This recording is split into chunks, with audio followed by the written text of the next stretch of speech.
Yeah, okay. So, so resuming. So those who just come in, we only just talked about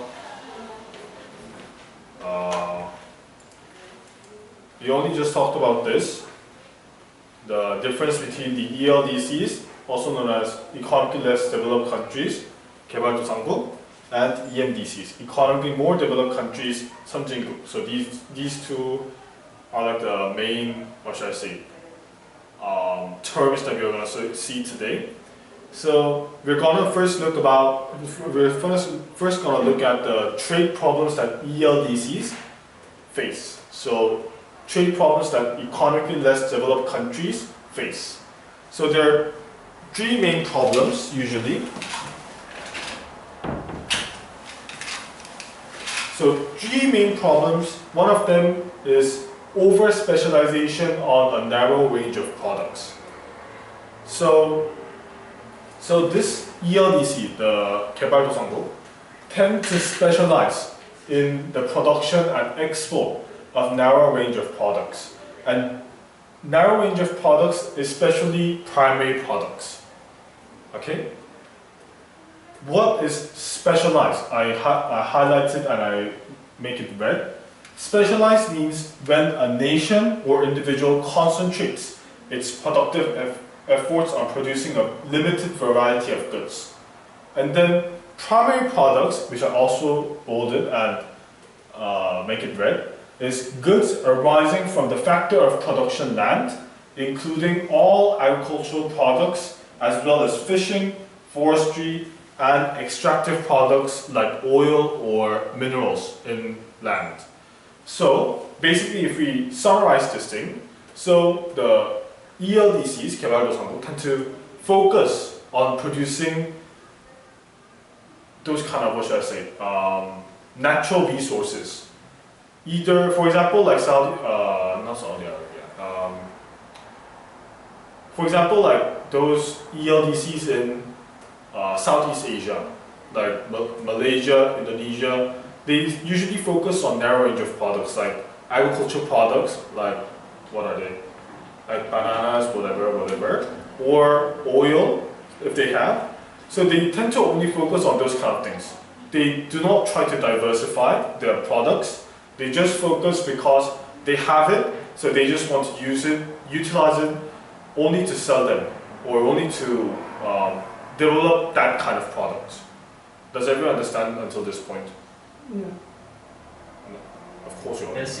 Okay, okay, very good, very good. So, over-specialization. So, the problems of over-specialization, which means you really just, for example, a country only focuses on producing oil, or only producing like one type of crop. What's the problem? First, as I said, there's lack of diversification. This diversification is mentioned in the mentioned later, so I'll discuss it more later. And then the second thing is export earning is highly dependent on global demand and supply. So, as you know, in this global economy, most of countries engage in trading and international economy, so in international economic activities. So, if this kind of country, if for example ELDC that over-specializes in oil or whatever primary product, their export earning is highly dependent on global demand and supply. So if the global demand or supply changes drastically, their export earning will also change drastically. So for example, primary products like banana. So a fake country called Bananaria produces only banana, and if there's a favorable weather and the global banana supply increased by 100%, then the global banana price would decrease. So you need to draw a supply and demand diagram in your head. So what will happen is that if you draw a graph, this quantity of banana and the price of banana, banana if the global supply increases from here to here, we can see that the price decreases drastically. So price decrease from here to here. So global banana price would decrease. So the Bananarias export decrease significantly. So this is a poorly drawn diagram, by the way. So if there's a supply increases, so supply curve shifts to the right, then the price decreases from this point to this point. So basically, this country is screwed. Yes. The second type of problem is price volatility of primary products. So actually, the diagram that I drew here is actually here. So for example, again, I like bananas, so market for bananas. So primary products has volatile prices due to low PED and PES. PED, PES, we done it like 5 months ago. So those who want to know about it, if you ask me, I can give you a copy of the slide. However, so the thing that we need to know is just that primary products has volatile prices. The reason why is, so the example would be banana. So if global favorable weather, global banana supply increased by 100% from here to here. So it shifts to the right. You can see that global banana price would decrease from P1 to P2, which is a great change, which is a great decrease.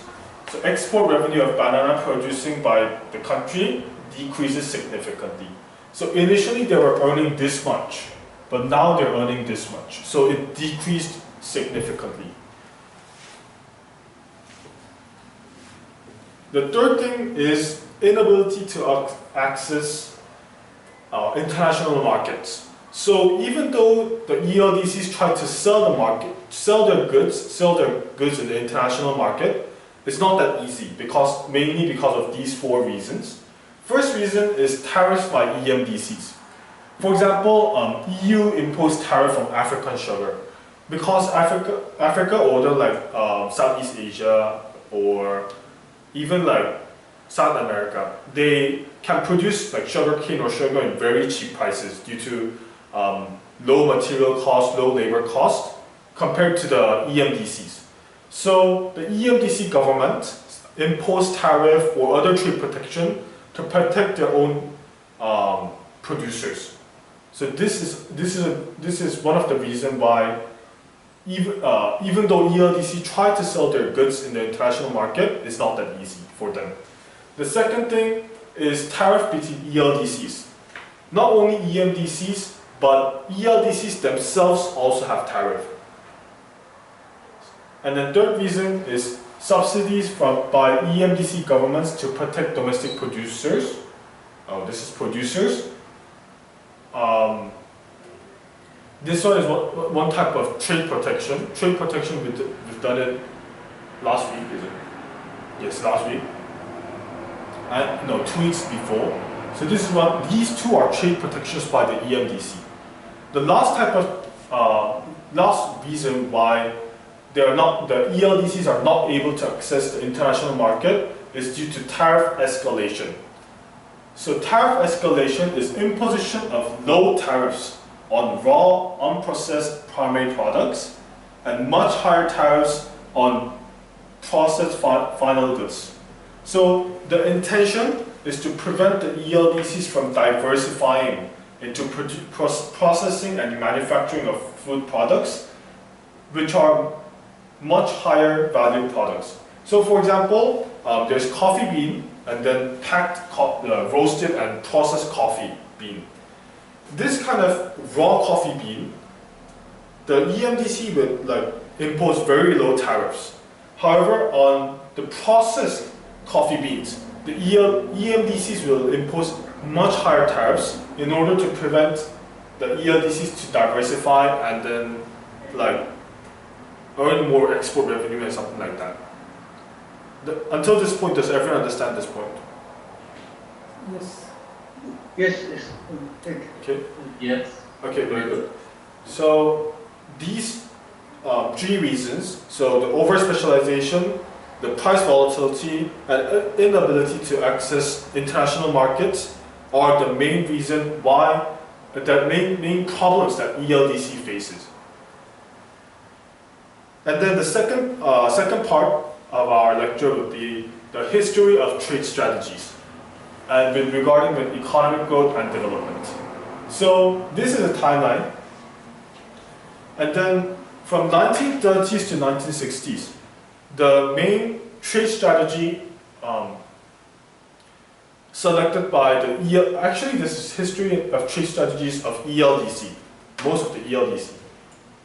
ELDC? Yes, ELDC, of ELDCs, okay? This is a history of trade strategies of ELDCs. So this is mainly focused on the 개발도상국s, not the EMDCs. So ELDCs. So from 1930s to 1960s, most of ELDC selected import substitution as their trade strategy. However, from 1970 to 80, they choose export promotion. 1980s, they choose trade liberalization phase 1. And then from 1990s to now, they are most of them are selecting trade liberalization phase 2. So what is import substitution? So the first policy that most ELDC choose is import substitution, is also known as import substituting industrialization. So what's the definition? Is trade and growth strategy based on strong government intervention involving heavy protection of domestic industries by either like tariff, subsidy, or quota the foreign goods, intended to replace imports with domestic production. So this began in Latin American countries in 1930s, like South American countries, and then it became very popular in 1950s and 60s. However, it has been abandoned due to numerous problems. So how does this work? Actually, there's one good example of import substitution strategy that was actually done in Malaysia. So Malaysian government, they actually started a program called the National Car Project. And then they tried to, in other words, kuksana their cars. So they want to make their own cars. So they don't want to import other cars from like Japan or other countries. So what they did is the ELDC government, in this case Malaysia, they subsidized domestic infant industry. So infant industry is known as 신생산업. Yes, 신생산업. So they started to heavily subsidize them.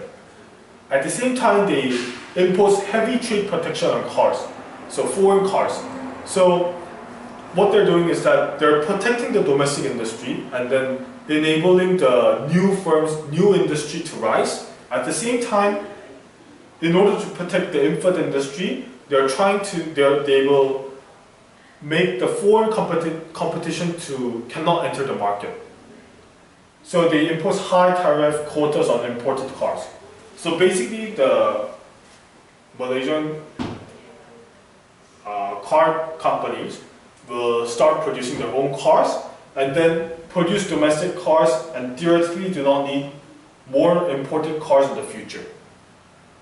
But however, this entire project was mainly done by the company named Proton in Malaysia. However, it failed miserably. Yes. So what happened was, wait, I forgot to add the link here. Wait.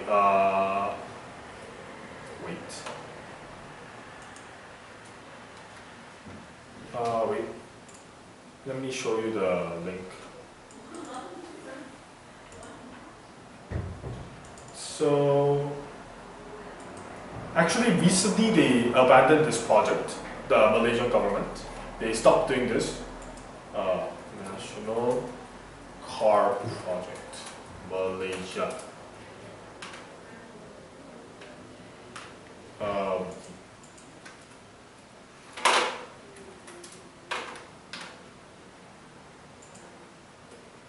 Please wait for a minute.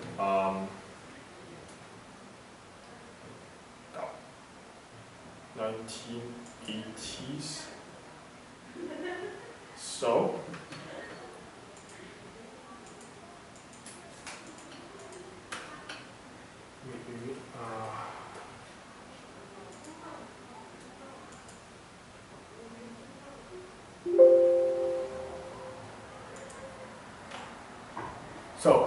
basically, this is Wikipedia, and then the National Car Project. Can everyone see this way?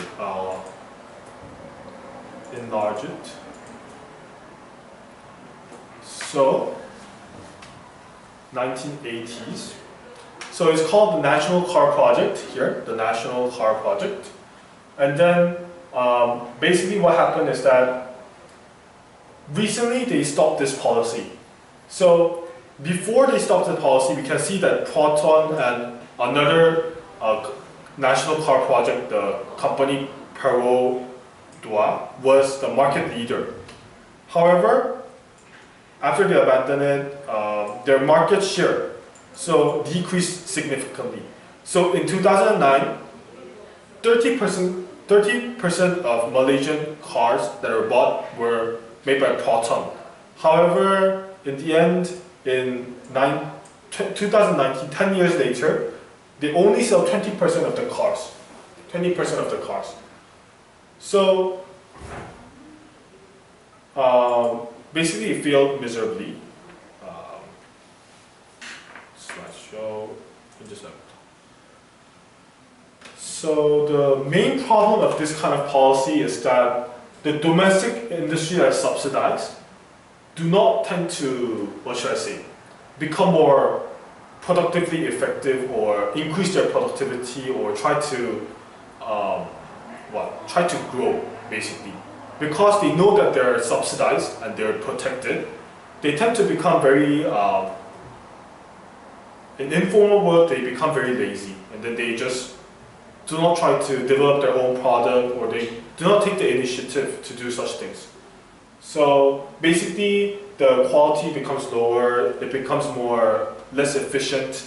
So whenever the protection is removed or subsidy is removed, they tend to do very bad performance. So the second type of trade strategy is called export promotion. So export promotion is again a trade and growth strategy based on strong government intervention. Until here it's the same with import substitution. However, the difference is intended to promote economic growth through the expansion of exports. So they're trying to export as much as possible. So many Asian countries progressively tune toward export promotion strategy after witnessing the failure of import substitution. For example, like Singapore, South Korea, and so on, like Asian tigers, they focus on exporting. So in theory, if export increases, the net export increases, AD increases, economic growth. This one I explained a lot of times. So this one is a picture of 수출 100억불 달성. So in this type of strategy, the country is trying to focus more on producing and exporting more, as much as possible. Until here, everything is okay, right? So you understand import substitution and export promotion, right? Yes, fine. Okay. Okay. Okay, very good. And then the third type of trade strategy is known as trade liberalization. So this one is focusing on reduction or removal of trade barriers. So they're aiming to achieve growth of international trade based on the principle of free trade important. So global trade liberalization is to be pursued through trade negotiations under the leadership of WTO, the World Trade Organization. So the important thing will be this part, reduction or removal of trade barriers, and then the free trade, principle of free trade. So the type 1 of, the phase 1 of trade liberalization, which was started in the 1980s. So ELDCs, they want to have economic growth and economic development based on the market-based supply-side policies. You don't need to know this term, but what basically it wants to do is first withdrawal of government intervention. So they want to remove regulations, remove tariff, remove quota, remove restrictions of multinational corporations. So they want to remove all of these things. So all those kind of 규제 or everything. So they could promote free trade and encourage foreign companies to enter domestic market. So countries like Kenya, Brazil, India, and Sri Lanka and Vietnam, they used this policy in 1980s. However, sadly, most of these countries' economy has been screwed, so basically they failed miserably due to this trade strategy. So this one is one of the major failures of trade strategies.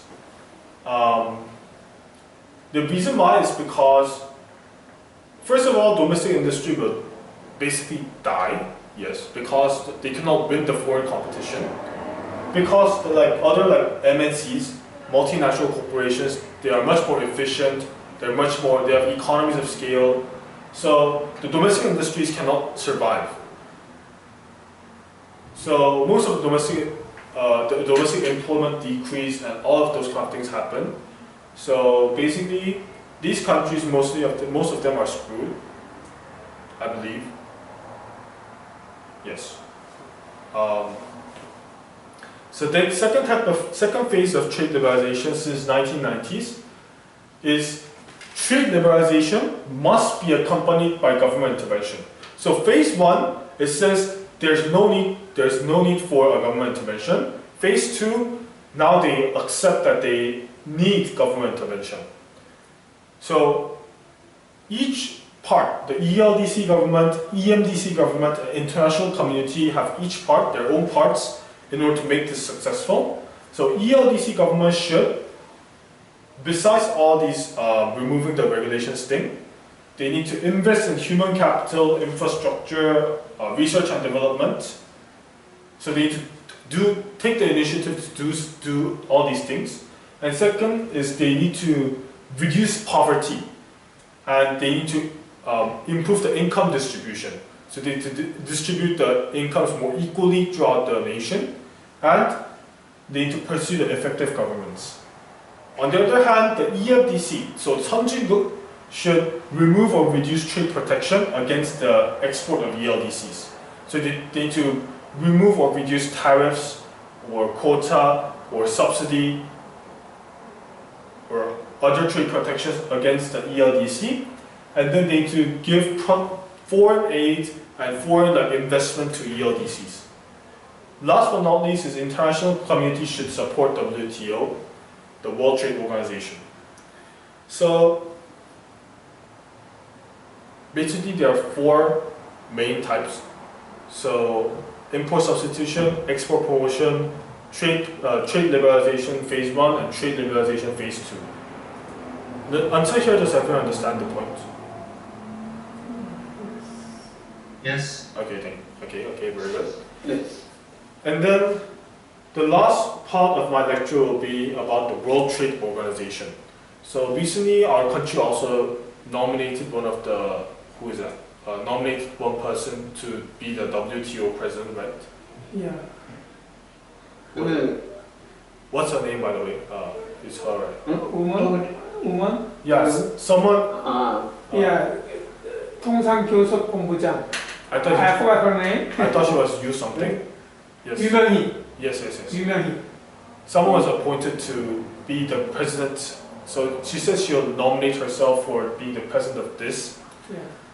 and then Japan is not happy also. Yes. So the WTO is a short form of World Trade Organization. World Trade Organization has a lot of role, but the main objective and role of WTO, there are four main roles and objectives. So WTO is an international organization with a key objective to promote free trade among the countries around the world. So again, free trade is recent trend, so free trade. So, and then the role of them is first they provide a set of trading rules that all member countries must follow when trading with others. Second is negotiating forum, encouraging talks and trade negotiations between its member country, usually intended to achieve trade liberalization. Last, help to settle disputes between countries which may arise in the course of their trading. So, WTO, even though we're not that familiar, is quite an important organization in the world. And then, last part of my lecture will be popular trade strategies. So recently there's like trending strategy is called diversification. So the opposite of this is specialization. Diversification is a broadening of range of goods and services produced and exported. So opposite of specialization. And then the advantage is that they provide protection against drawbacks of overspecialization. And then advantages for growth and development. So these are the main advantages. So avoids disadvantages of over-specialization, new job, new technology, local businesses can gain. All these are advantages of diversification. And then most ELDCs try to diversify. And then these are my references, and this is end of my talk. Yes. Okay. Are there any questions regarding? Yes. So as far as diversifications is concerned, I think so we need to also focus on the local. I mean, as the country we try to import products. I mean, when you say about overall specialization, we also think of the area of export, the diversification of countries for the export. Oh, that makes sense. No, wait.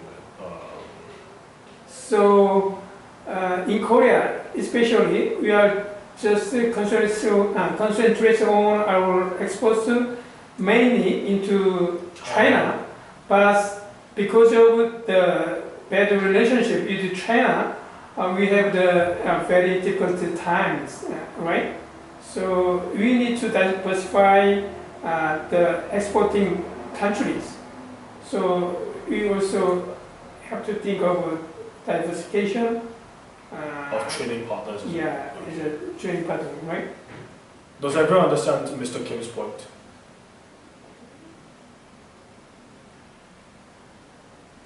I agree with you, with Mr. Kim. We have to diversify exporting countries more. Yes, yes, Right. yes. Because we cannot rely on China that much. So, I mean, it's over-reliance on China, yes. Yeah. We need more trading partners. That's the reason why this government tried to focus on Southeast Asia, right?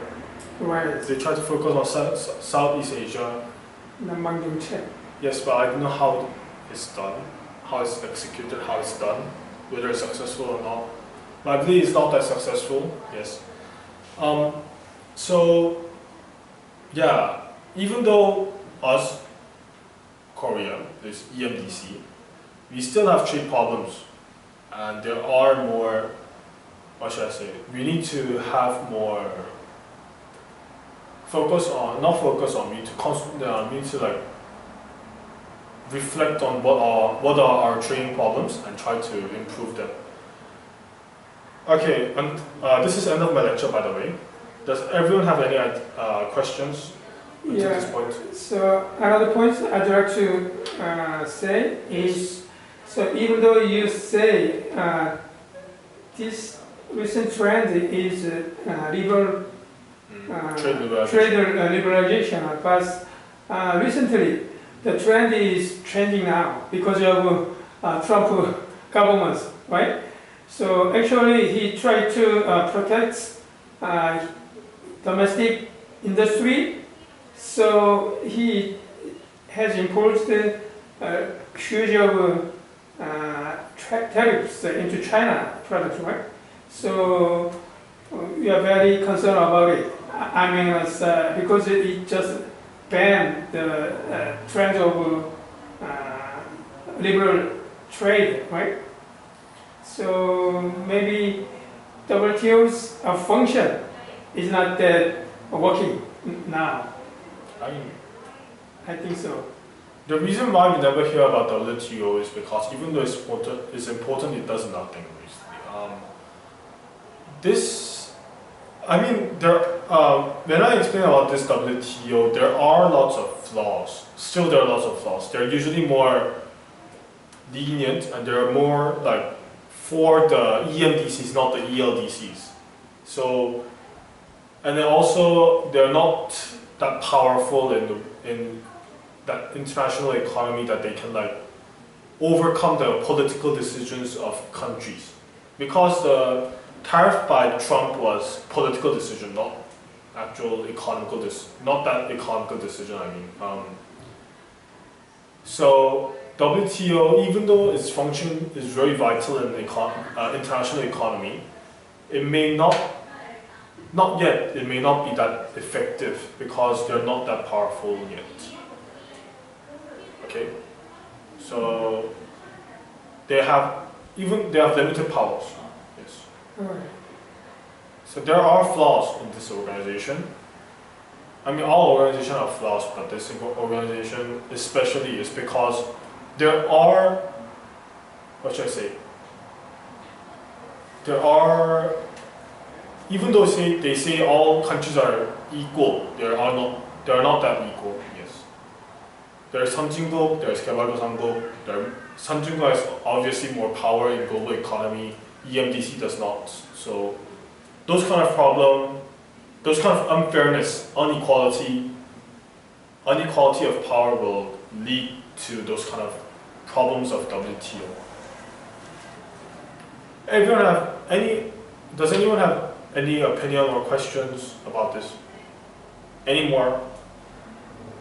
As I read Bad Samaritans by Jamarun, a British economist. Actually, he is a Korean economist. Cambridge. Heard about him? No. What's his name? Yeah. Changhaju. In that book, he showed a different perspective of liberalization, liberalism. So he recommends that ELDCs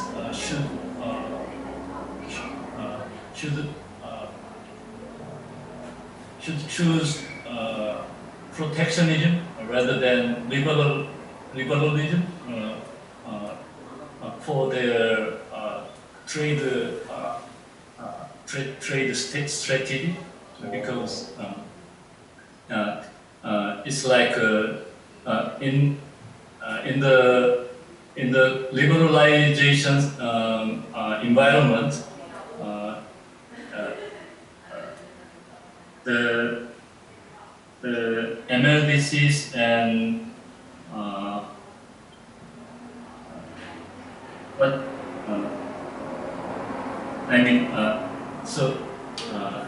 I cannot explain it plainly, but anyway, MLDCs has low capacity to is less competitive, so they need they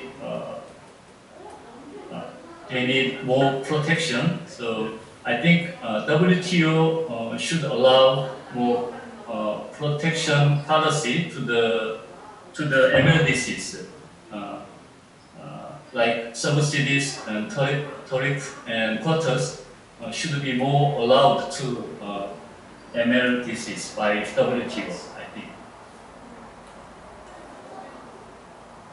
I mean, there are lots of perspectives, but the problem of the reason why, like, the most, what should I say? Most economists say why the trade protection must be removed by economically more developed countries is because most of the EMDCs has had economic growth in the past by themselves exporting to other countries. But now if they try to set trade protections against the ELDCs, current ELDCs, they're just basically kicking the ladder for them to, for the ELDCs to grow. Because in current global economy, the ELDCs most of them must export something to other countries. And then, since EMDC have much more money compared to other ELDCs, they must export them into EMDCs. However, if the EMDC says they're gonna have trade protection to protect their own domestic producers, the ELDC have almost no route for them to have economic growth and to prosper in the future. So, I somewhat agree with your opinion, but not you, but like not the the economist's opinion, but I still believe that there should be some reduction or some, not removal, but some reduction of trade protection against the ELDCs.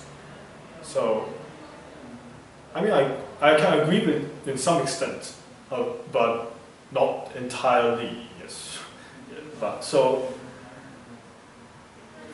yes. You know, yeah, so based on Chang Ha-jun opinion, I think it is very useful and meaningful. Say in Korea, when we try to establish our automobile industry, we just set the import substitutes policy, right? So, to protect our domestic car industry. So after that, we just moved to export promotion policy. So I think it is so natural because we have to export our products into world, right? Yes. So I think we need to mix the strategy according to the industrial stage. So we have to mingle the strategy effectively and constructively. That's my opinion. Yeah, but okay. So actually these days export promotion is not that easy because, as you said, there are lots of tariffs and trade protection done by EMDCs. So the reason why trade liberalization come in the first place is because the ELDC figure out that their exports are no longer their exports are not that increasing that much, even though they have capability, they have ability to export them. The reason why is because EMDCs, seeing that they need to protect their own industry, had set very high tariffs, the very high trade protection against the ELDC. So they cannot sell, ELDC cannot sell much to the EMDC. This is there's no fair and justice in global economy, but it's unfair because EMDC, as I said, EMDC themselves have sold a lot of products to other countries in order for them to grow. Even Korea sold lots of things to countries. but due to the trade protection, currently ELDCs have very much difficulty in exporting. So even though you can mingle some trade strategies, without the help of other EMDCs or the global economy, it's not possible for them to succeed. It's very difficult for them to succeed. Okay, so yeah, so I agree with each idea. EMDC needs trade protection because they're less competitive. They have high material cost. They have high labor cost. Then their products will be less effective, less efficient. Their costs will be high. They need to set high prices, so they need to protect their industry. I agree with that. And then I agree that some of the policies they need to mingle. But my ultimate opinion is that we need some cooperations between the countries. EMDC, ELDC, WTO. We all need to play our part in order, because we cannot just make the ELDCs forever ELDC and the EMDCs forever EMDC. ELDC must rise for us to all prosper. So yeah, so we all need to play the role, I believe. Yes. So okay, that's I think very good opinions. Yes. Are there any more opinions? If no, we'll call it a day.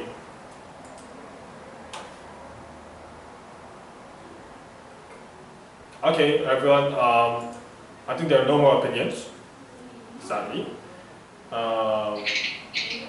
So okay, thank you, everyone. This was my final class. Oh. Yes. So if I have a chance, I wish to do more, but I think I'll be very busy. Yes. So yes.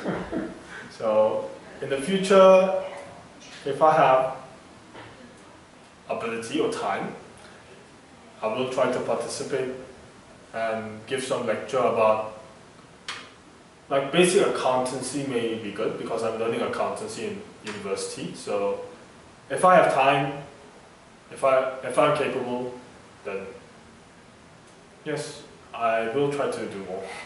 But for current situation, this will be my last class. So thank you, everyone, for the last 6 months.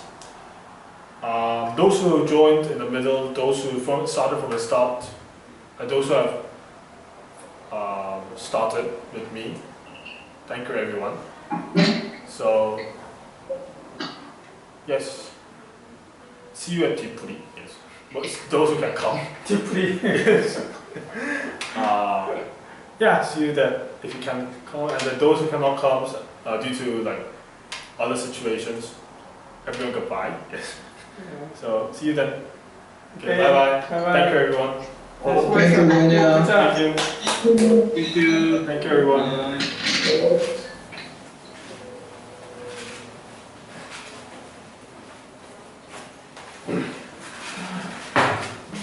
아빠 뒤로 가시고.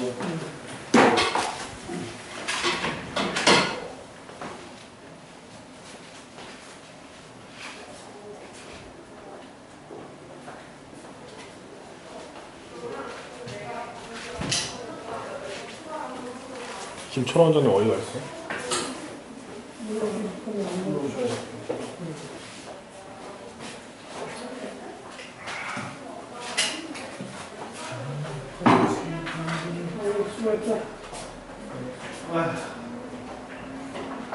아빠 여기로 와요. 애들 들어왔는데 끝났어요 벌써? 응. 벌써? 이거 20분이야. 응? 20분이라고. 그러니까.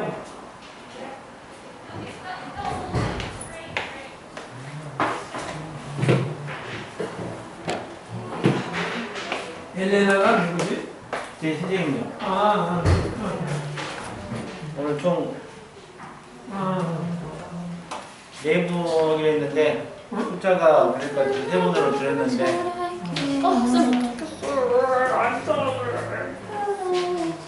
오늘 너는 서진이 데리고 다녀야 돼. 최서진이라는 학생이 있어.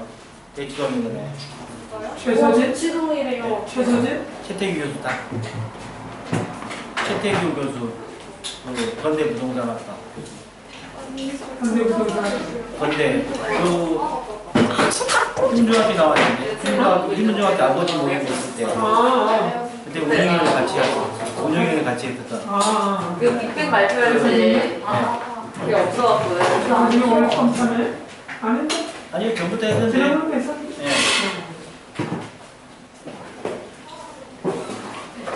WTO? 실력이 이렇게 WTO. 월드 트레이드 올가니 몰라. 그래. 월드 트레이드 올가니. 세계 무역기구. 그거 나 은근 어려운 줄 알았는데. 어? 잉글리시.